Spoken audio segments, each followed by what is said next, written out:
All right, testing 1, 2.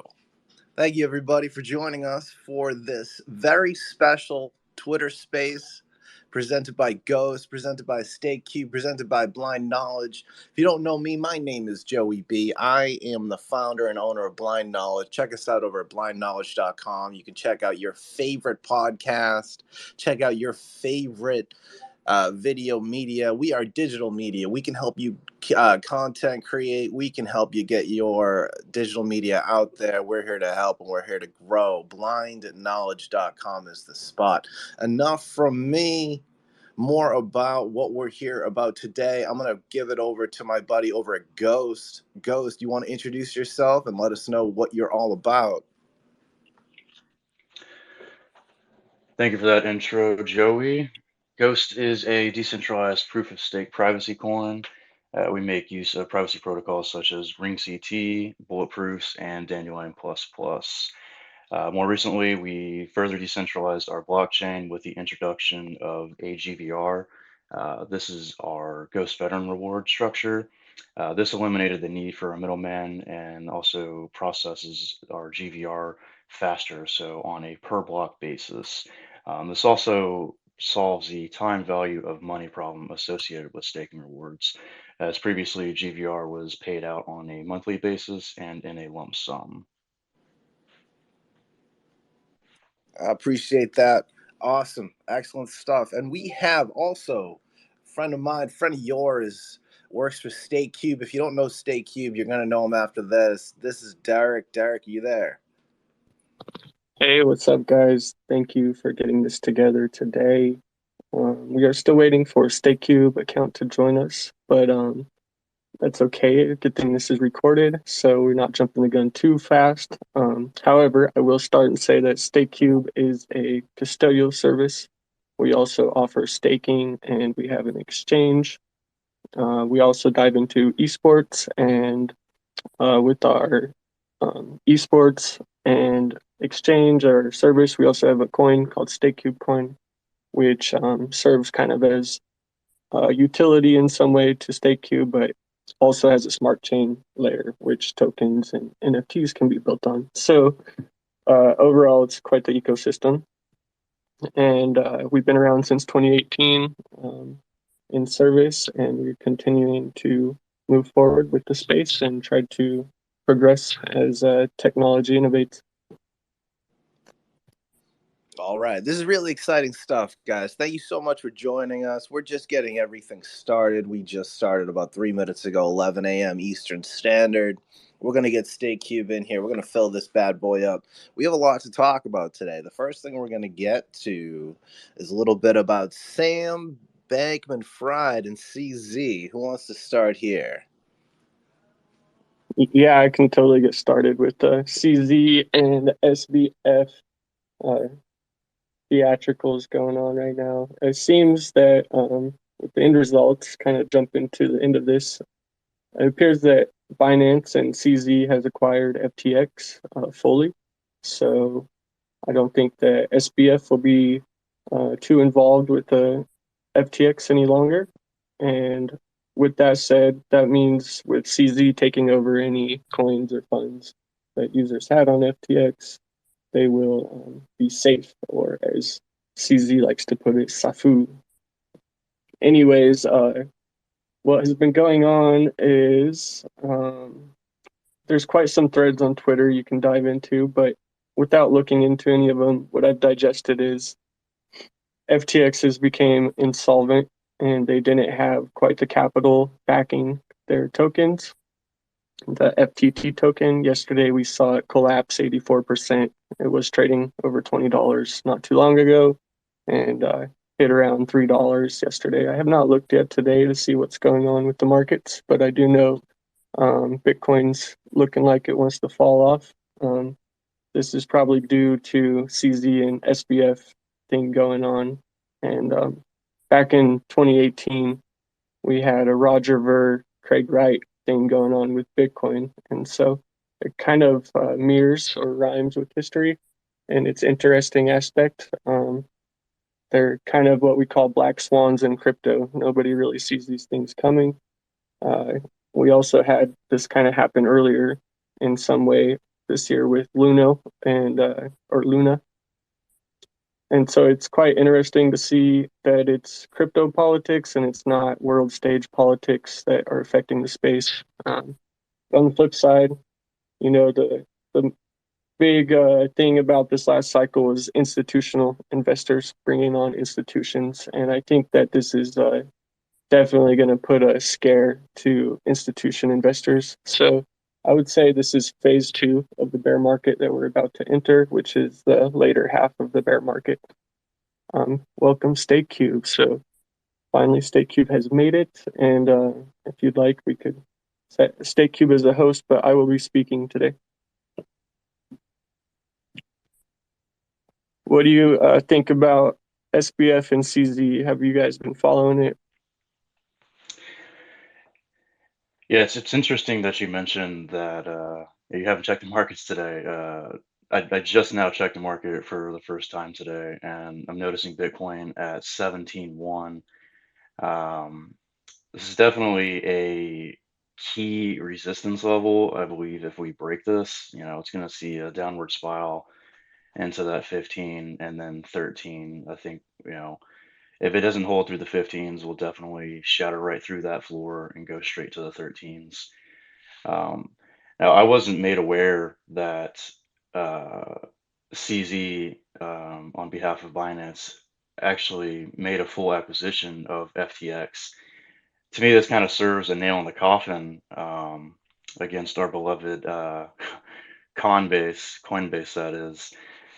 So it'll be interesting to see how the market's going to react to this news. I mean, obviously, it's reacting pretty poorly for now, but I just believe that going down into the future, this is really only going to strengthen the market. Because if we look at bear markets back in the day, right, these are just typical trading bear markets. People were seeing parabolic gains and then they'll sell the top, let it cool off a little bit. And we're not really seeing that too much with today. If we take a look back at like 2020, the great bull run, we had so much adaptation, right? Because we had so much time on our hands to really research everything, really just understand the fundamentals of crypto and the whole reasoning behind crypto and what Satoshi laid out for us. Then we also got to see institutional investors, like you mentioned, finally on board and start to surface for their clients. And I think it's worth mentioning now Jamie Dimon of JP Morgan taking complete 180 stance on Bitcoin. He was kind of like Warren Buffett and saying that Bitcoin is a rat poison.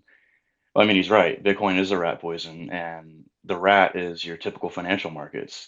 This is, typical financial markets aren't doing much for their users, so to speak. You keep your savings in a savings account, you're earning what, 0.01% on your interest, where nowadays inflation is 8, 9, 10% as reported, as we're supposed to believe. So it's just interesting to see that someone of Jamie Dimon's statue taking that complete 180 stance, given everything. And it's going to be quite a wake up call for him to answer, to his investors on how they're offering this to their clients. Yeah, I couldn't agree more. And then you got on the flip side of crypto, even stable coins that are able to offer 5, 6, 7, 8% or even greater interest. And as you say, it's a good point to bring across this financial literacy. I mean, there's so many people that would rather put everything in their savings account, not realizing they're losing spending power every year. And then it's on the flip side, you got lines of credit and loans and the variable interest rates. And with the way the things are going on right now, it's a debt monster, the whole fiat machine. So for a lot of us in crypto, we're in this for not necessarily like a political stance, but for the greater good, because we see in the flaws with the structure of the current legacy system of finance. So with that said, I think that this cycle is kind of a rinse and repeat as we've seen before.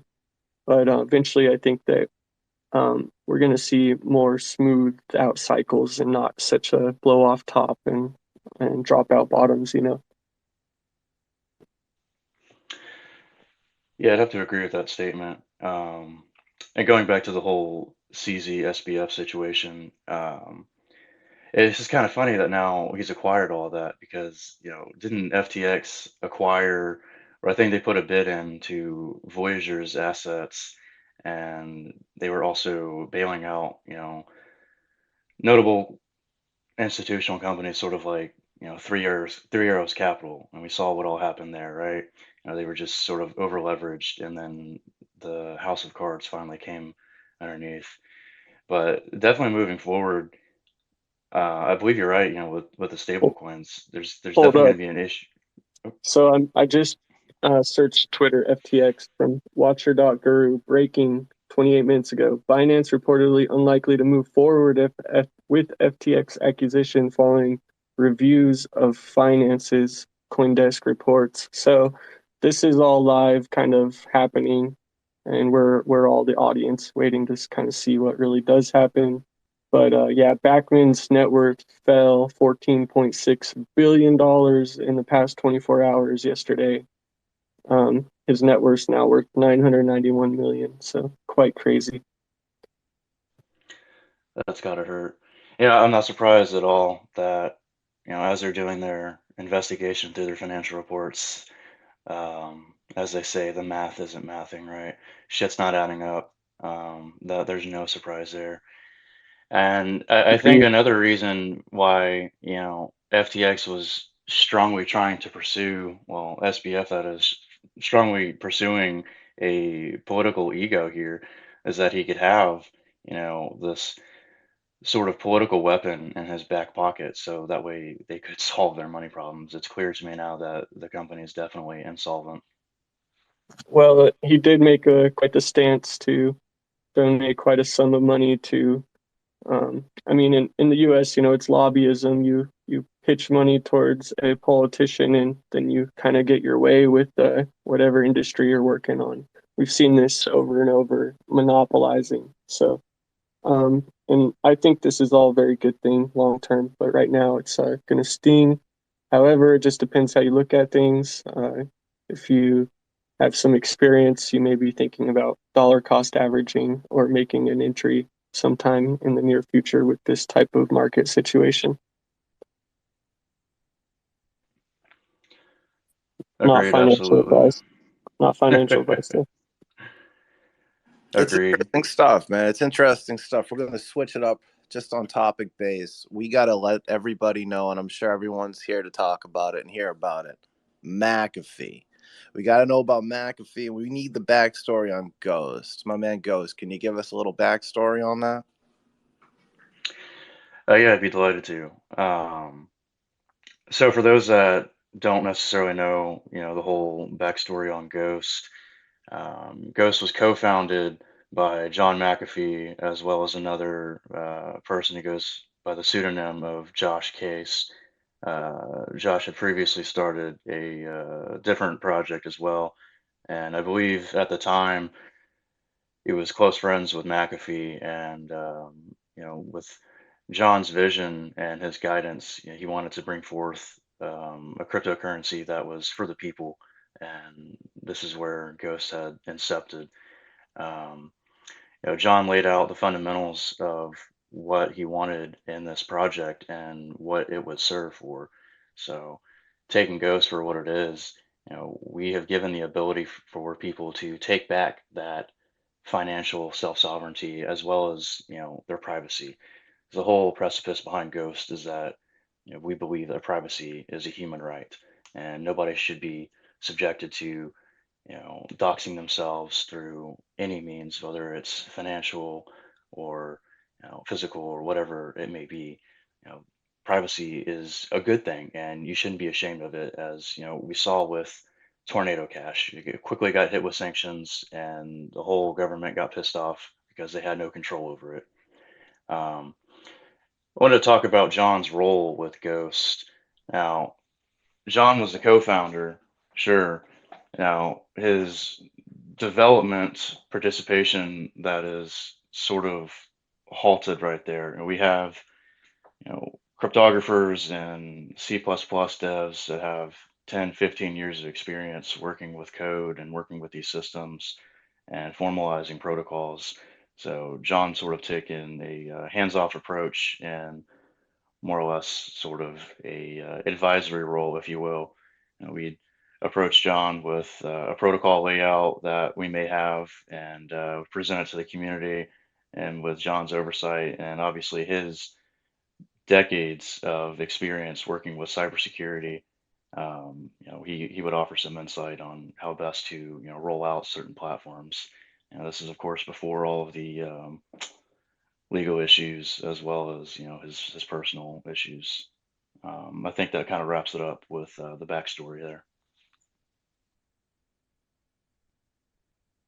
Yeah, I think that McAfee was big into privacy and just sovereignty and freedom in general. So he's always standing up for himself, and many of us looked up to him. And a fun story back in the day, I think it was 2019. At one point in time, John McAfee tweeted out his top four preferred staking pools. And at the time, staking pools were relatively small. And he mentioned StakeCube as, number 3 or 4 on his list. And thanks to him mentioning that, we had significant user growth and interest come in through his Twitter. But anyways, it was just a cool thing for John to do. And that's about 2019, I think, when that happened. But yeah, he's always been somebody I've looked up to. I listened to him back in the day on Bad Crypto podcast. I think it was like episode 100 or something. And that was the first time I really got into knowing who John McAfee was, other than the Netflix documentary, which kind of framed him as this bad guy. So it was nice to see both sides of it. And it's an interesting story with the second documentary on Netflix. And if he's still alive, I don't know, but that's quite crazy, So to think about, and especially with the other events we've heard about in the political world with things. So yeah, rest in peace, Mr. McAfee. Yeah, John is a true magician of the art of disappearing and being able to escape out of certain situations, we'll call it. Um, if he is out there, obviously we wish him all the best and many more years on his amazing life. Yeah, there's something to be said about the crypto community for a lot of people who sort of joined in around that 2018, 2019 era. John was really sort of a uh, a spokesperson for getting into the space and talking about these different coins, talking about these different projects and what they all serve. So I think a lot of people really just kind of look up to John from that guidance, almost like this father figure in the land of crypto. Um, and ultimately, that's I think where John was best at in this later part of his life. Yeah, and I mean, in some senses, there's no telling he'd still be on Twitter if he was able to be today, with everything else going on. So Kanye and Andrew Tate, and it seems that anybody that's kind of off the beaten path with their stances, you get silenced. So yeah, either way though, miss the guy, I miss his tweets, and if he is still out there, I agree. I hope he's doing well. All right, everybody. If you're just joining us, we have Ghost. We have StakeCube. We're talking about crypto. We're talking about John McAfee. And if you haven't heard about it, check out blindknowledge.com. We got digital media for you. It's informative, it's entertaining, and maybe you'll find a podcast you never heard of. Blindknowledge.com is the spot. These guys are the big guys, though. We got Ghost. We got StakeCube. Hey, Ghost, can you tell us more about McAfee and the influence on Ghost and just like what's something we should know that we probably don't know about McAfee?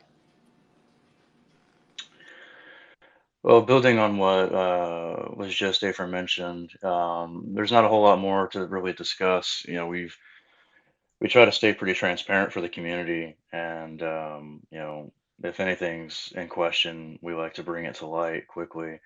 Um, John was just this total badass, right? He's just this freedom fighter, and that sort of fueled the fire for Ghost. And we've taken that fire, and now we continue to march to the beat of our own drum, right? So, um, taking that hands-off approach that John did and letting the community build itself really set the tone for the future of Ghost. It really just decentralized the whole development process, and really just aggregated the whole process of what protocols do we want to implement, what's going to increase user efficacy, as well as the ultimate goal, privacy, right? So having John in there, man, it's really just sort of a blessing, because there's not a whole lot of people nowadays where they've had decades of experience in the cyberspace. Whether it's developing simple protocols for school systems, or developing avionic systems, whatever the case may be. We were fortunate enough to have John really be in there with his knowledge of cryptography, and specifically elliptic curve cryptography. Yeah, that's awesome. So how has it been since, John's passing or disappearance, so to say? And, what are some things Ghost is looking forward to doing moving forward? That's a great question. Since John's disappearance, it was pretty hard on the community. Our belated co-founder has now been ousted as this bad guy. As you mentioned, you got the people like you know Kanye, for what it's worth, and Andrew Tate. If you say anything that goes against the narrative, they're going to cancel you, and you're going to be deplatformed, demonetized, and they'll do everything that they can to stop you. But since his disappearance, I believe the community has only gotten stronger.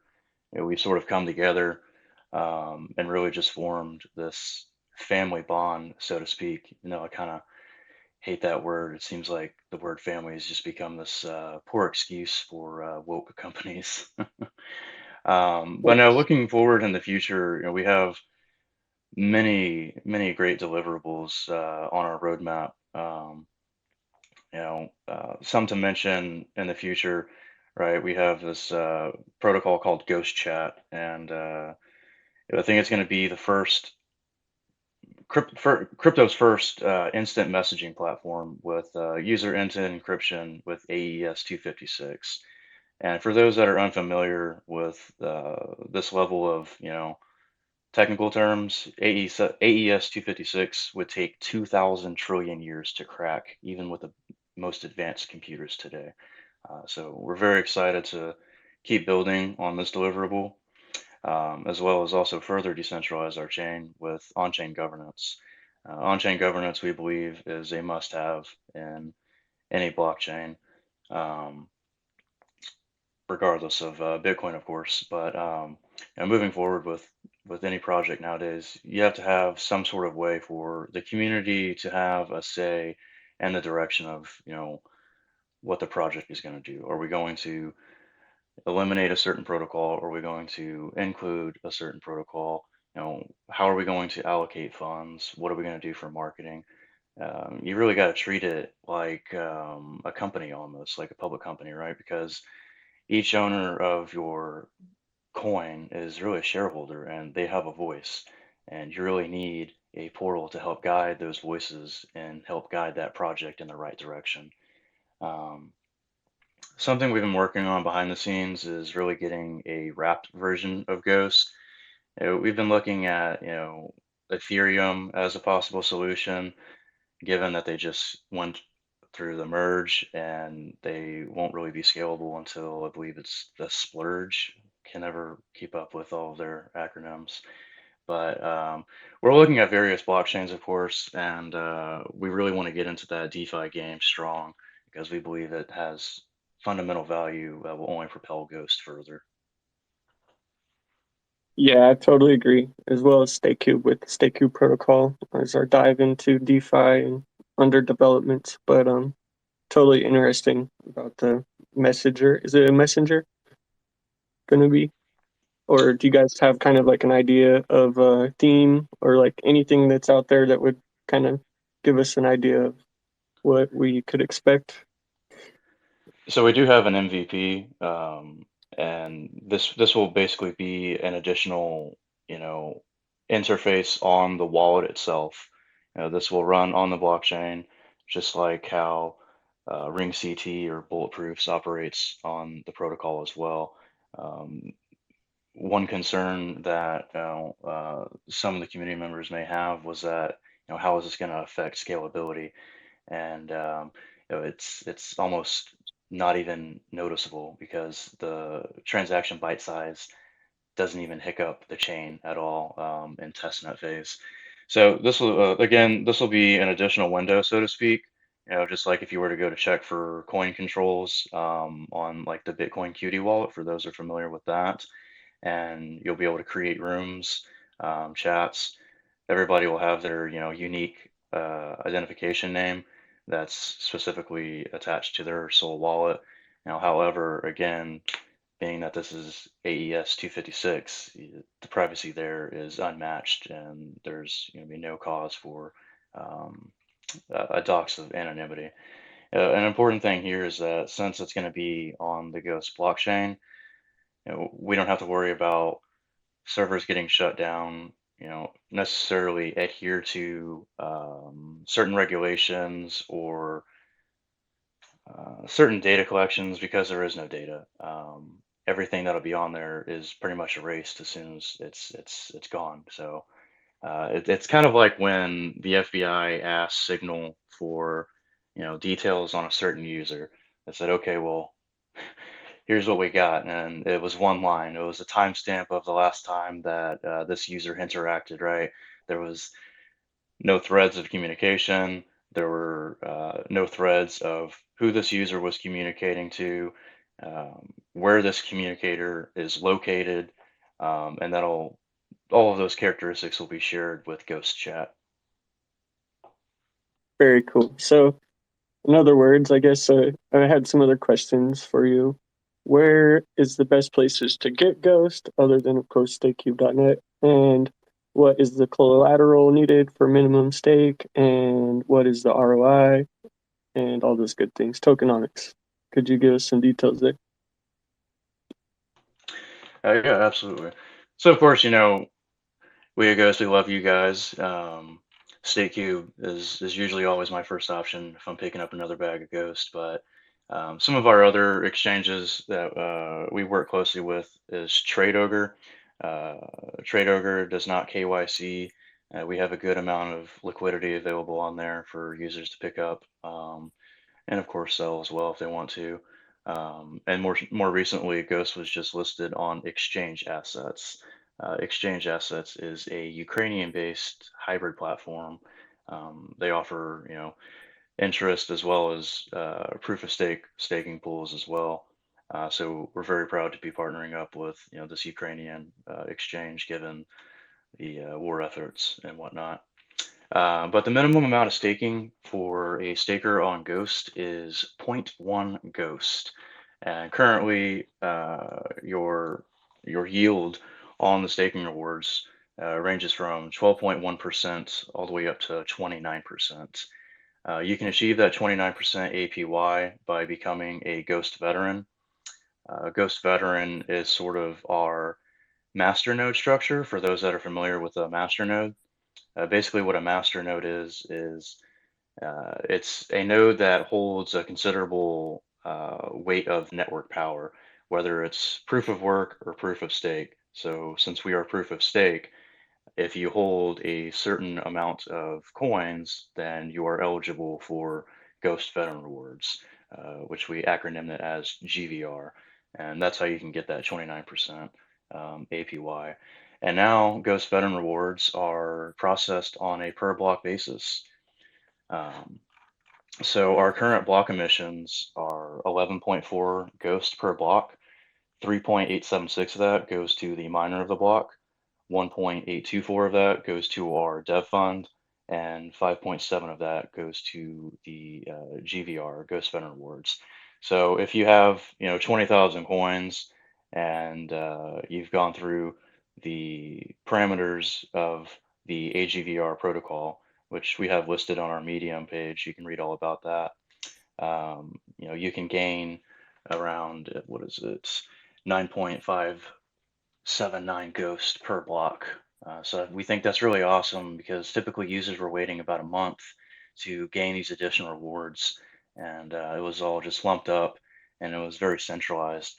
So this is a protocol we were working on for the past 2 years, and we faced some many roadblocks to achieve this to where we get to today. If I remember right, I was speaking before, you said there's some aspects of Monero involved with Ghost. Oh yeah, that's right. So of course we always get the question, what's the difference between Ghost and Monero, right? Because Monero makes use of ring CT and bulletproofs as well. I mean, to answer that, Monero only has 16 ring signatures.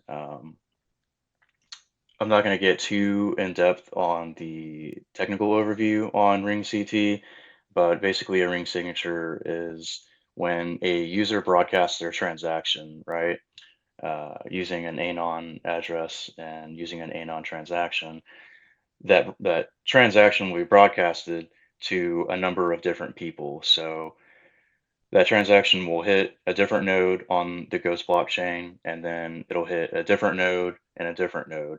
It's almost like a flower sprouting. So we can see it hit these many different people, and this is what coined the term a ring, because we have all these people who act as decoys in the network, and that helps obfuscate and shuffle that transaction, really eliminating that traceability factor behind the blockchain. So again, Monero has 16 ring signatures and Ghost has 32 ring signatures. Additionally, of course, Ghost uses a different consensus method, right? Ghost is proof of stake as opposed to Monero is proof of work.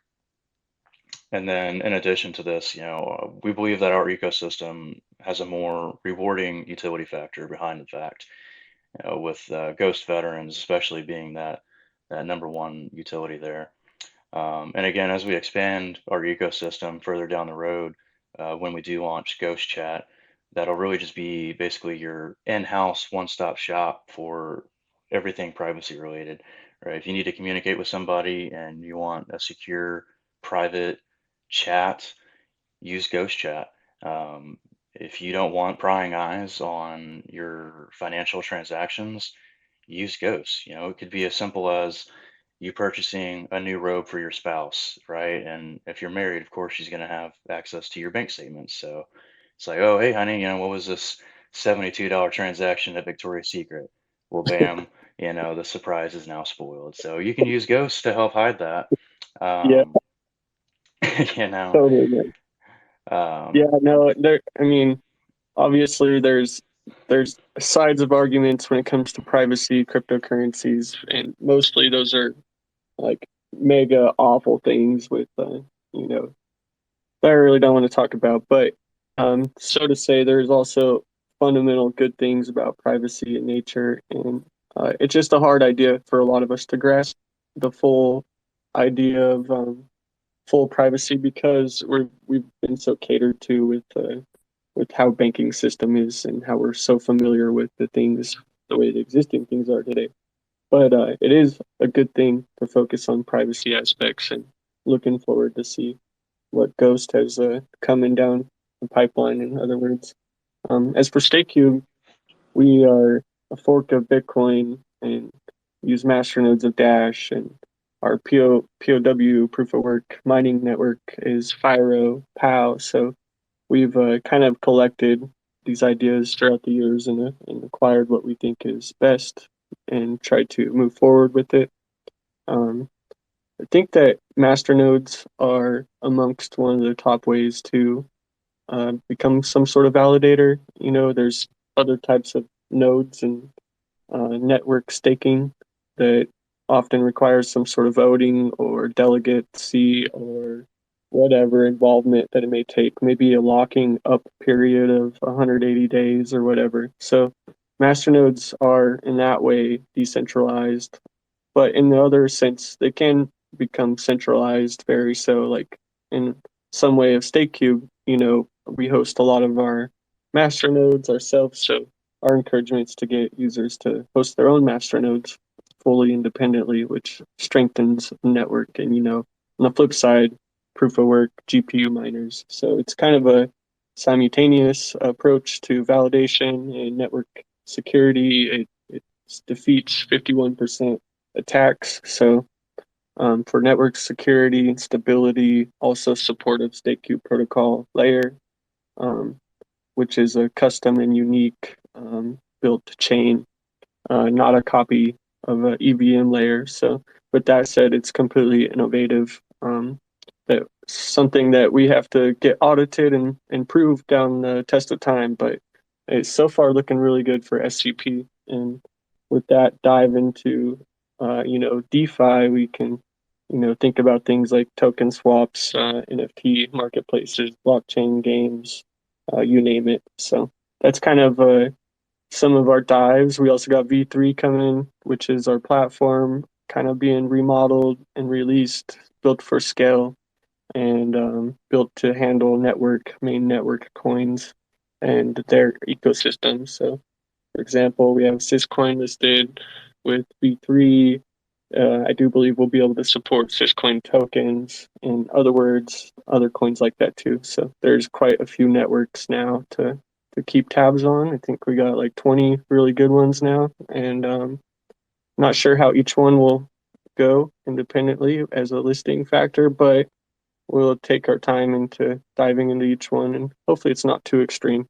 The nice thing today is web wallets and things like MetaMask make it really easy to create integrations. So we'll see how it goes with V3 coming.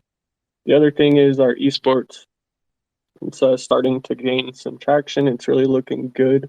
We've been hosting tournaments for blockchain games and even just regular games like Overwatch and in the past Rocket League before they did away with crypto guys doing their games. So quite the diversity we're diving into and some other things going on that I just can't process right now. So I think that covers everything I wanted to say about StakeCube today. Certainly sounds like, there's a lot in the works, behind StateCube. We love to hear it. We say that, once development stops, really, a project kind of begins to die. So, we're a big fan of always having development continuing and just constantly building, constantly working and expanding on that ecosystem. Before I ask, what the tokenomics are behind StateCube, there's something to be mentioned about consensus methods regarding, delegated proof of stake. You mentioned voting and validators. Um, less often than not, we get a few questions regarding, how is Ghost Veterans, makeup on, the consensus method, and how does this all play out, in a decentralized manner? And it's because we did not make use of actual traditional master nodes.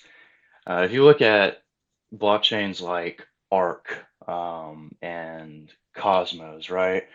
These guys are delegated proof of stake. So you have the community voting on these validators on which blocks to mine. And to me, it's wild. It doesn't make a whole lot of sense. Why are these guys propping up these pools, these validators into a position that sort of control the chain? Because if you look at Cosmos, I did an analysis on them, about a year ago. They had one validator had like almost 20% of the voting power, And we want to talk about 51% attacks and the whole nature behind it.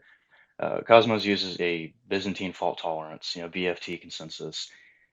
To me, when you already have a validator approaching, if not that 20% network power, and if you were to reach out to another validator that had, let's say, 10%, those two guys right there make up that 30%, right? That almost 33% threshold. You're creating the Byzantine problem in itself.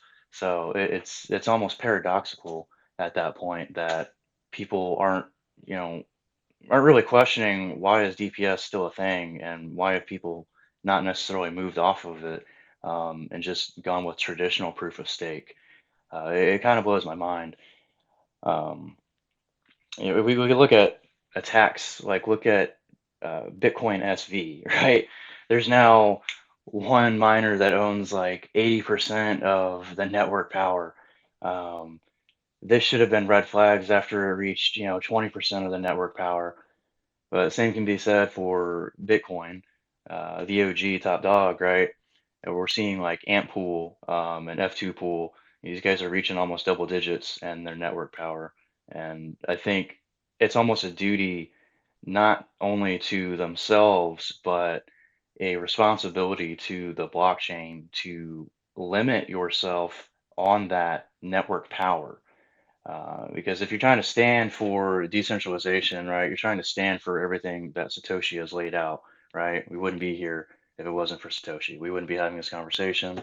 None of this would be in existence, right? So if you're trying to stand by those ethics that Satoshi has laid out, I don't understand how these people can stand by their protocols and say, yeah, we're decentralized, but yet between this pool and this pool, we make up about 40% of the network power. Or, with this one guy, we've got over 55% of voting power, Yeah, or whatever the hell it may be, right?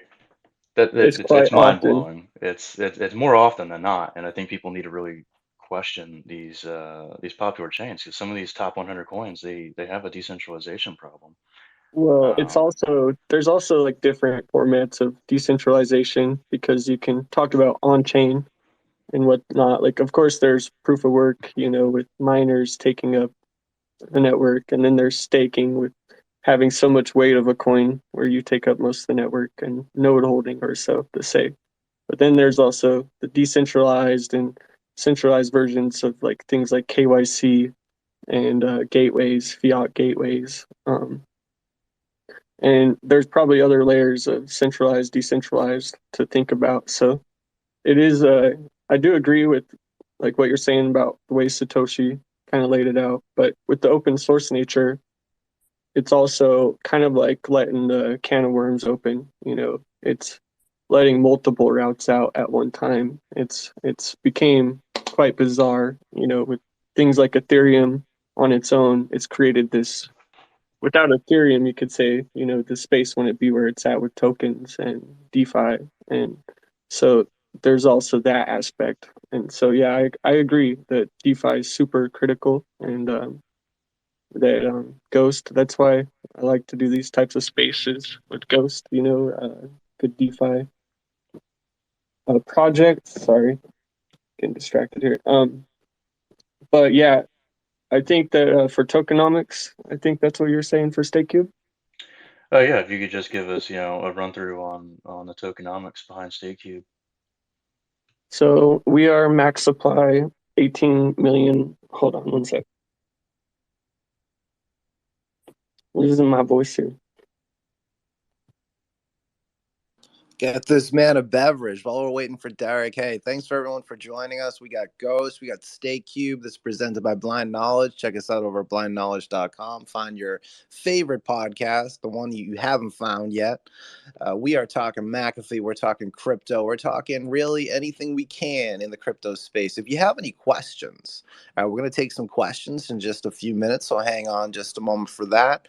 And I'm going to send it right over back to Derek so he can finish his thought with a quick beverage, I believe.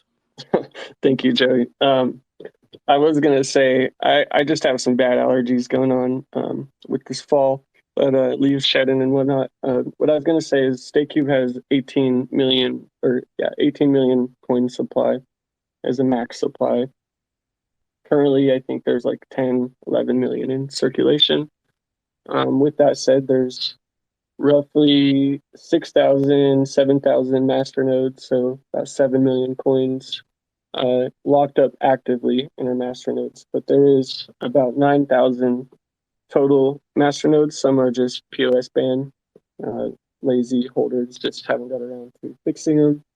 In other words, to get them back online. But with that said, it creates higher ROI for the coins that are active in master nodes. So on the flip side, you got proof of work mining, and then on this side of the master node collateral, you got the master nodes mining rewards too.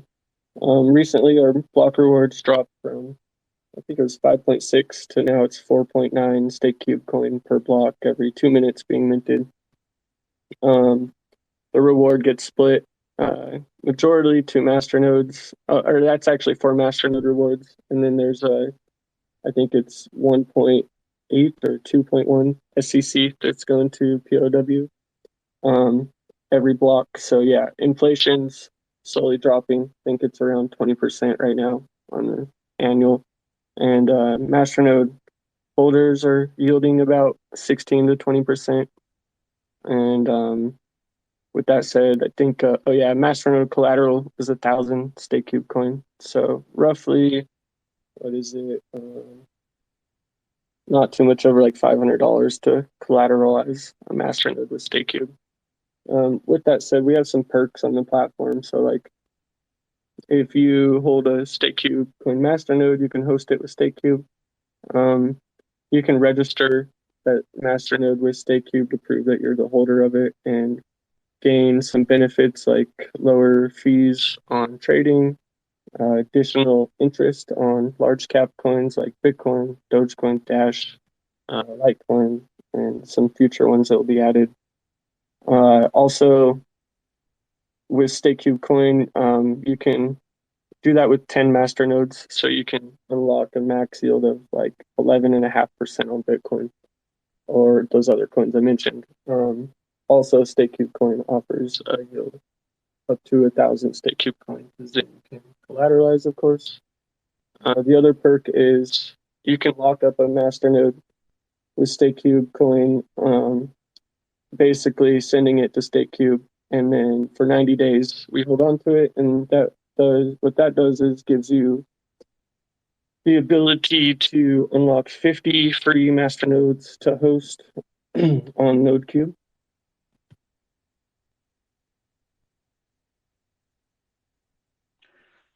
Awesome. Sorry about that. And so that gives a perk to basically create better yields because it costs $2 a month to host a masternode on a hot node and $1 a month to host it on a cold node. Without diving too much into what hot and cold nodes are, that kind of sums up tokenomics. We also have burning mechanism in place with StakeCube protocol. Anybody that creates an NFT project or token on SCP costs 10 StakeCube coins, so those are sent to burn address. However, the supply is elastic, so any coins that are burnt will be sent to reissued at the tail end of the supply. So say 1 million coins get burnt today, those will be reissued elastically. So the max supply will always be 18 million, but if there's anything burnt under that, then those coins can be reissued with masternodes and miners later. So kind of a way to incentivize the chain. Also, gas takes place with StakeCube coin on SCP. So network fees. What we've seen actually already is that masternode rewards and I'm not sure about proof of work, but masternode rewards will come in like a few what we call Olegs, but it's like Satoshis. They'll come in a little bit higher rewards because of the gas on SCP with the few transactions that have been going on. With SCP, the idea is adoption and expansion, network usage. So more projects, more onboarding, more trading and networked gas being used will incentivize the validation of StakeCube coin down the road. And that's something that we're looking forward to work on and make better. Now, how about you guys? Yeah. Ghost, can you guys relate to any of that or speak on any of that for you guys in particular? Yeah, I'd love to. Derek, thank you for that detailed breakdown of the tokenomics. Earlier, I failed to mention, our block times. Ghost also has a target block time of 2 minutes.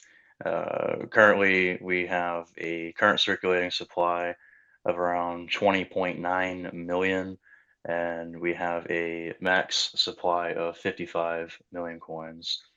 Um, I think I had mentioned earlier that Ghost observed its first block reduction this year.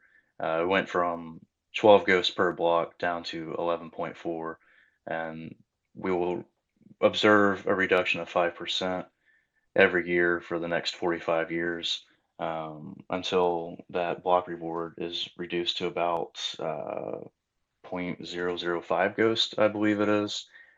Um, Speaking about locking mechanisms, sort of that DeFi aspect, Ghost doesn't have any locking mechanisms.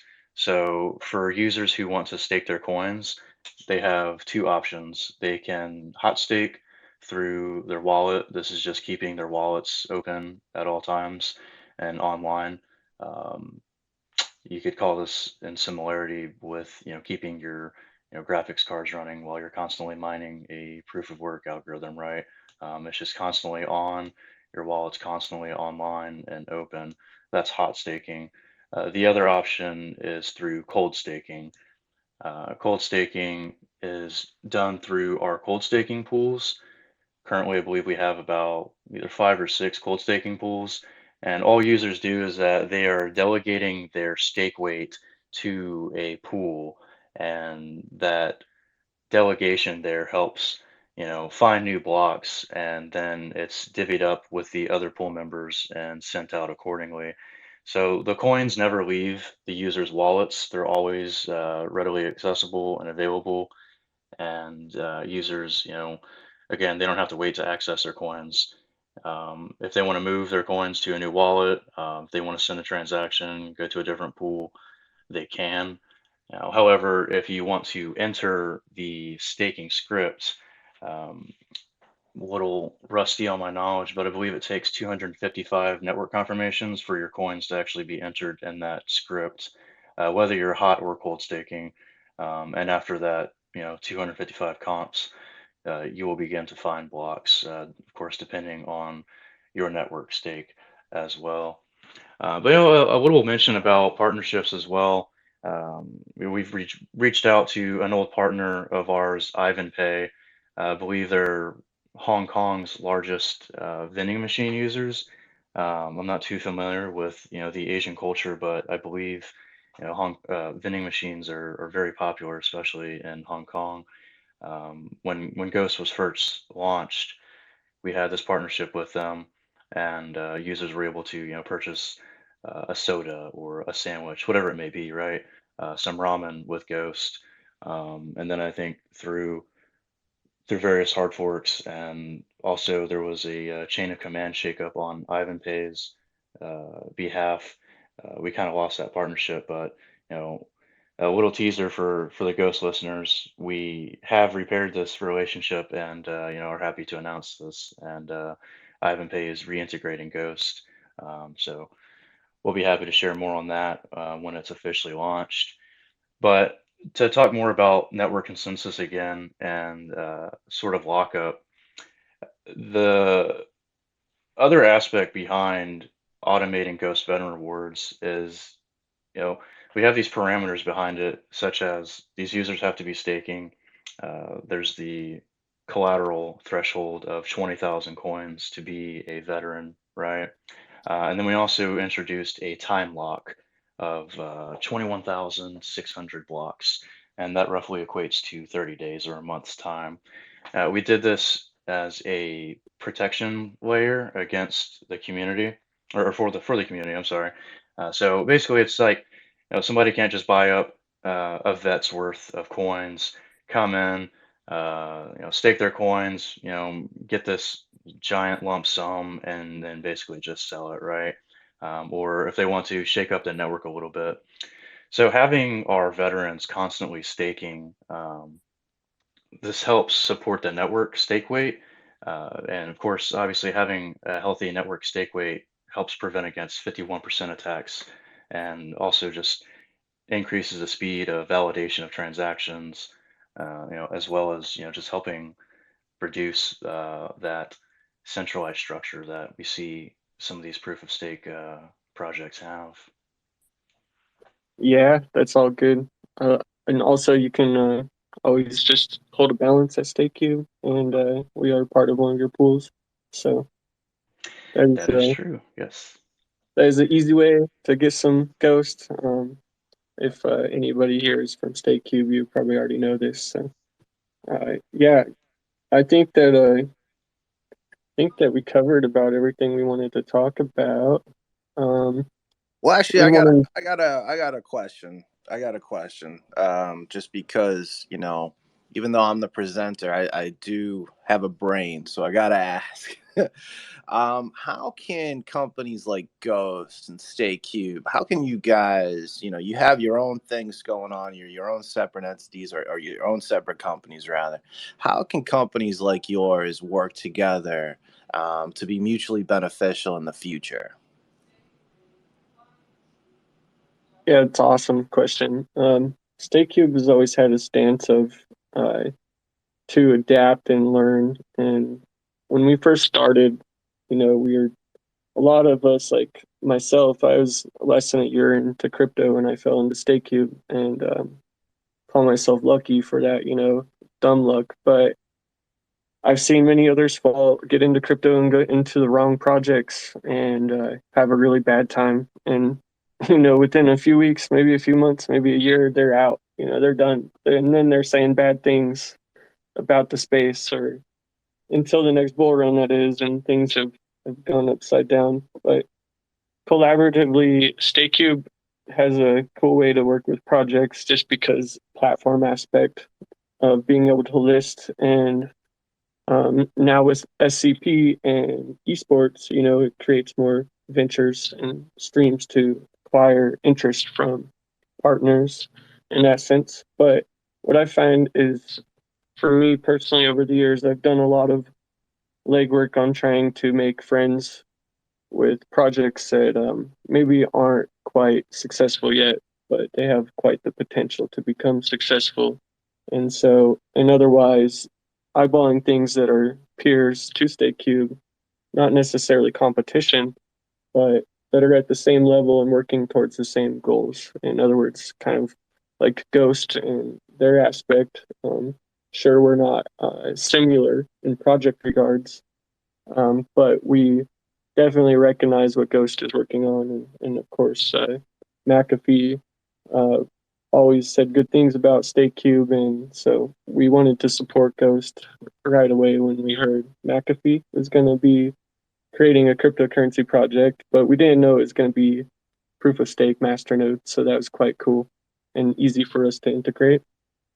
And with McAfee going away, our kind of like for me personally, it wasn't StakeCube. I wanted to work with Ghost because I thought that if their team's still around and still trying, that it's a good thing, that set forward kind of a it's the ghost of McAfee in a sense. It's keeping him alive in some way. So kind of a cool thing.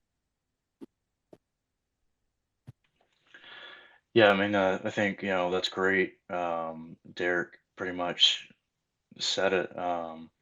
We may be not similar, Ghost and StateCube, but we certainly recognize StateCube's effort, especially in the crypto space and what they're offering to the community as a whole.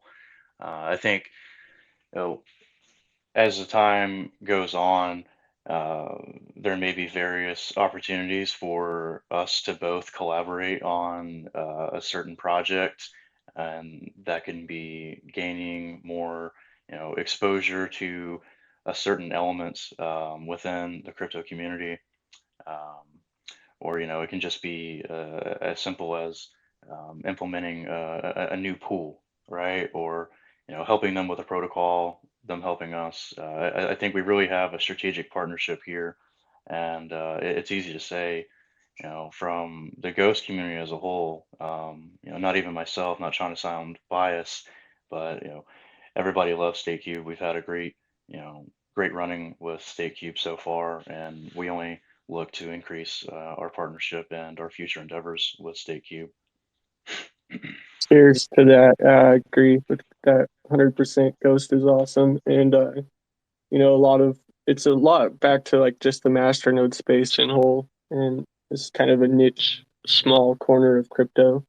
But at one time was a thriving arm of crypto and even with top 10 cryptocurrencies. So, um, Ethereum and the token wave and DeFi and NFTs, and there's these cycles that come and go. So masternodes were once a cycle, and the thing is, it's a technology that's definitely built a tight niche community because a lot of us see it as a real way, and staking too. But proof of work, now you get into these advanced protocols, so to say, and like even Ethereum staking is kind of more like a delicacy with 32 ETH needed. So there's different levels, and I think that where StakeCube and Ghost find common ground is that we're in a similar level. It's a beautiful thing to see. We have StakeCube, we have Ghost. If you don't know Ghost, they're at ghostbyjohnmcafee.com. If you don't know StakeCube, they're at stakecube.net. Two leaders in the crypto sphere. We're going to spin it around real quick, guys. We're going to talk about global economics. How are we touching global economies with crypto? Ghost, what do you think? Right. So, of course, this is obviously a sensitive subject because this affects literally everybody in the world. Um, and if you're American, right, the global reserve currency is denoted in the US dollar. So, it's something like, I believe, 80% of the US dollar supply has been minted in the last 2 years alone. That is insane. I mean, think about that if it were to be Bitcoin, right? There would be mass pandemonium. The value would be absolutely detrimentally low. So, yeah, it's hard to really dive into a certain area regarding global economics, because, like I said, it affects everybody. But I think the role that crypto really plays in it, specifically Bitcoin, is that Bitcoin is a inflation hedge. It's a deflationary asset. There will only ever be 21 million Bitcoin, and it's you know borderless. It is censorship resistant. Um, and to me, in this future we're heading into, almost dystopian like, I think Bitcoin's going to play a more important role than we have really ever imagined. We've always kind of dreamed about Bitcoin being this global reserve currency, right? Everybody's going to have a Bitcoin wallet on their Android or their Apple device or whatever it may be. We'll be accepting goods in Bitcoin. We'll be, getting our 401ks in Bitcoin. And some of that is true to this day, but as we see these governments and these central banks destroy and debase their currencies, I think we see a greater need for crypto, and everything that it stands for. Whether you're focused on preserving your privacy with Ghost, or you're looking to join a staking pool with StakeCube, or really just get a simple cryptocurrency to pay for something that's not denoted in US dollars. It's just it affects everybody. We have damn near 10% inflation on the US dollar. This is decreasing our purchasing power yearly by 10%. You make $1,000, 10% of that's just going away. Now you got really $900 to play with. It's the driving factor and the motivation for what we do every single day and why we really wake up. They like to say that money isn't everything, but unfortunately, you really can't do anything without money, right? Um, and to me, that's the ultimate driver um, of why we try to do what we try to do, and I believe why StateCube tries to do what it does. Um, Speaking more on the global economy, I'm going to be honest. I really think that we're headed for a global depression, something unprecedented like we saw in '08, right? If you're in real estate, to me, it seems like you have an endless supply of hopium. You guys are always just denying the fact that your house isn't overvalued, right? You got a piece of land and you got a shack on it. You're going to try and sell it for X amount of dollars, and in all honesty, it's just a shack with some land on it, but you guys are thinking it's literal gold. So I think the real estate community is going to be the first to get really shaken up again. Um, and if they're not the first, they're going to be the last, because right last time they were the first. But I think we're seeing traditional financial markets and traditional financial instruments such as bonds and the stock market. We're seeing this being greatly affected uh, to its core.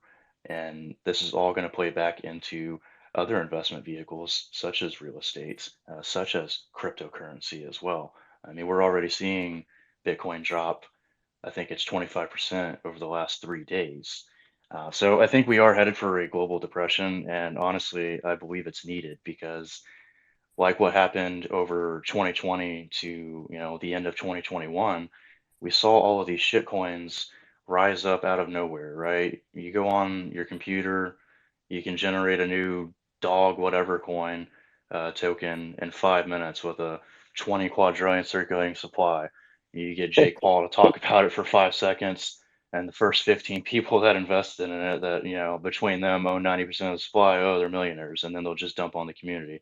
So, after this whole period of the crypto market being down, I think it's something to appreciate because we've washed away these projects that have no fundamental values. They're not offering anything to its users. They're not solving any problems. They're not helping to solve any problems, and there's no future. They just simply exist to exist and clogging up the space. So, yeah, I think that in similarity with everything else, we'll observe that with the global economy. We'll see real estate crash down again. We'll see these financial instruments crash down, and we'll have to almost restart again after '08, but on a more detrimental level. If I were to give an estimate on end of year for Bitcoin, shit, that's only a month away. Somewhere between 15,000 and 20,000, and that hurts to say. Um, Derek, I'm gonna hand it off to you. Yeah, good thoughts there. I'm still pondering some of what you're saying. To take it back, I think that the biggest problem with global economy right now is financial literacy. And I can only speak for the US right now because I don't know how it is really globally. But the US, we come out of high school, we don't know anything about investing, credit, financing, interest, loans, debt. The list goes on, right? Running a business, these things we're completely unaware about with the real world. I'd say that's why they say wait till you get to the real world, right? That's exactly what they're talking about is the world of finance. So I'm going to say this. I don't know. But what I do think is that Ghost is right when he's saying that we're in for what you'd say a depression. And I think that it actually started in 2019 before even Corona. In October 2019, overnight, repo banking markets lost liquidity to lend and borrow to each other. So what that means is banks couldn't, they didn't have liquidity, right? So like we're seeing in crypto, these exchanges run out of liquidity because of bank runs. So when you get foreign interest, and anyways, I could unload on all this stuff some other time. I'm with you though. I got a depressing outlook on what's coming in the next 5-10 years, but I do think that crypto is like some optimism and some sort of gem in all of this. It's like a lot of people talk about the dollar being backed by something and going back to gold standard, but I think that's simply impossible because you've got like a $200 trillion housing market alone. Fiat supply is astronomical. I don't even know the numbers of fiat supply. Then you got things like assets and stocks. There's simply, with the way everything's pegged to the dollar, there's no way to go back to a gold standard, or it would just absolutely send gold to like multi-million dollars levels, like we're thinking Bitcoin's going to do. So you got Bitcoin in like this modern age and future generations coming. And I mean, for me, I personally don't have any gold. I have some silver, but I don't really know anybody my age or younger that has gold or silver physically. Um, but the ability to have a mobile wallet on your phone. So yeah, the global economy, Bitcoin is the king of crypto, right? So that's one thing that that may change in the future because like you're starting to see fiat gateways for straight direct cryptocurrencies. But as it's been for the history, Bitcoin's always tethered the crypto market up and down. So it's an like this for what's going on with FTX and CZ. Bitcoin's like in the crosshairs, right? Because as liquidity and money gets pulled from these exchanges, and they have to try to sell their Bitcoin to cover liquidity and other tokens, as we've been seeing. So it's just crazy. Um, that's why I say I don't know because I'm like I can preach how illiterate we are financially, but I'm also financially illiterate when it comes to macroeconomics and things like guys like Michael Saylor. Um, he's really got a great idea on Bitcoin being backed by energy. So yeah, I think long-term price predictions on Bitcoin, some of these guys are right, but with the hundred thousands and $1 million levels, as for time to get there, I'm not sure how long it'll take, but I do look at Bitcoin as a giant sponge because of its divisibility. Having 8 decimals creates a highly divisible um, like thing that could actually sponge up the $200 trillion markets. But with that said, short term, my price predictions for Bitcoin into year, I'm saying that we're probably going to tap 13 to 11K levels, and we're going to see history rhyme like 2018. Unfortunately, but that's worst case scenario. I do like your predictions a lot better than mine. Yeah, it's never easy discussing the future, especially the future regarding financial matters. I believe you're absolutely correct on, financial literacy being an issue.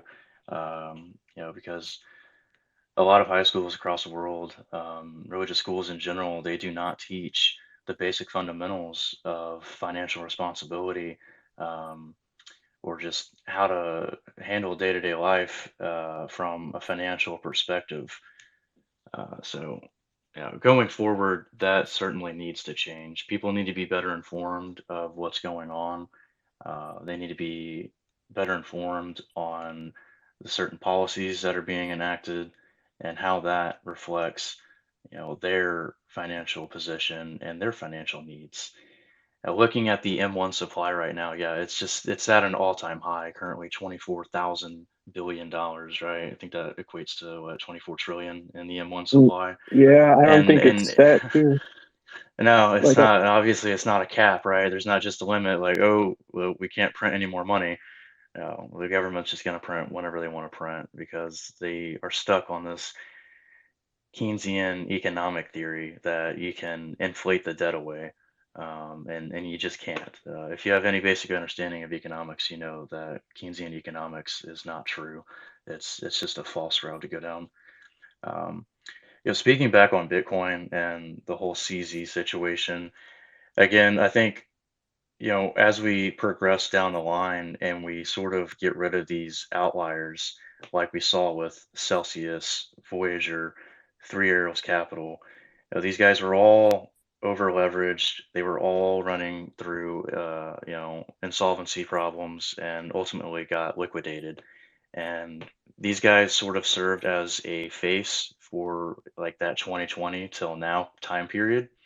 Whereas I don't know when the majority of our listeners joined in crypto, but if you're familiar with the 2013, 2015, and 2018 era of Bitcoin, it was just Bitcoin. You didn't attribute Bitcoin to anything else. Whereas if you look at like the 2020, 2021 period, you could attribute Bitcoin to Elon Musk or Michael Saylor, like you mentioned. There was like this person or there was an entity almost backing Bitcoin, and I believe that negatively affects the whole market. Because again, like you said, if Bitcoin goes up, we all go up. If Bitcoin goes down, we all go down. We're almost, like 100% correlated with the fluctuation of Bitcoin's price, which is something I hope that in time also decreases because it sucks. If something were to happen in the Bitcoin protocol that somebody exploited, why is that gonna affect a different crypto that doesn't even share the same code base? It will, but it shouldn't. So again, just moving forward with the whole situation, I think as we eliminate these faces behind Bitcoin, these outliers, so to speak, now, um, we can get back to the basics of what Bitcoin is and what crypto is. And we don't need these champions for our coins. And then, oh, if our champion gets canceled, then the project's going to suffer because of that. When in relation, those two share nothing at all. Somebody just decided to one day wake up and support the coin, the project, whatever it is. So if we can get back to that era of where, you know, fundamentals matter most and not, if JP Morgan's going to invest, $10 billion in Bitcoin, Yeah. we would be way better off than having these people sit here and root and champion and wait on whether or not something's going to happen for Bitcoin. Let's just get back to basics, and we can possibly see that $100,000 Bitcoin market, right?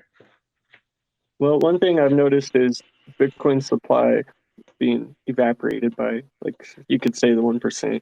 You can actually look at Over the counter supply, yeah.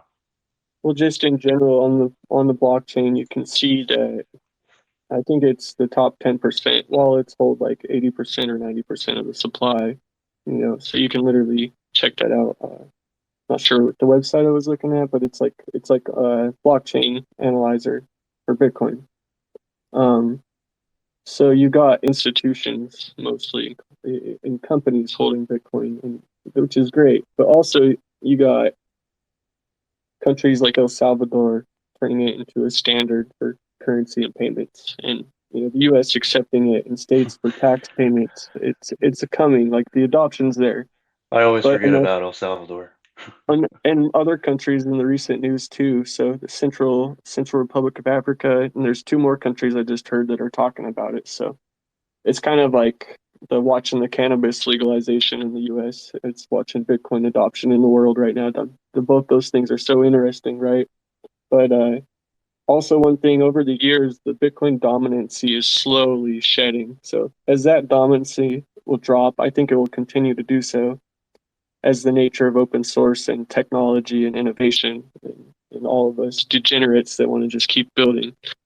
I think that we're going to see detachment from Bitcoin over time further. It'll be its own thing, and then we're going to see a lot of other cryptocurrencies become their own thing. And I'm not saying Bitcoin will get dethroned from being the biggest market cap or whatever, but it could be, so it's always good not to be super religious to any one cryptocurrency, unless of course you're building that cryptocurrency. Interesting stuff, guys. Interesting stuff. Are there any questions out there from the audience? Anything at all that we touched on? We touched on a lot. We talked about McAfee. We talked about polarity. We talked about tokenomics. We talked about StakeCube and Ghost and how great and awesome they are. Any questions at all from the audience out there? Well, I don't see any hands. Going once, going twice. Thrice is nice. Hey guys, we're gonna wrap it up. I just want to say thank you to Ghost, thank you to StakeCube. What an interesting and awesome session we had here, and I think we're gonna have to do this again because this was not only informative and entertaining, this was wicked fun. So thank you again, guys, and I hope everyone has a good day, and peace and love to all of y'all. Thank you, everybody. Thanks everybody for joining in, and thank you, Joey, for being our moderator. We'll absolutely have to, schedule another space in the future.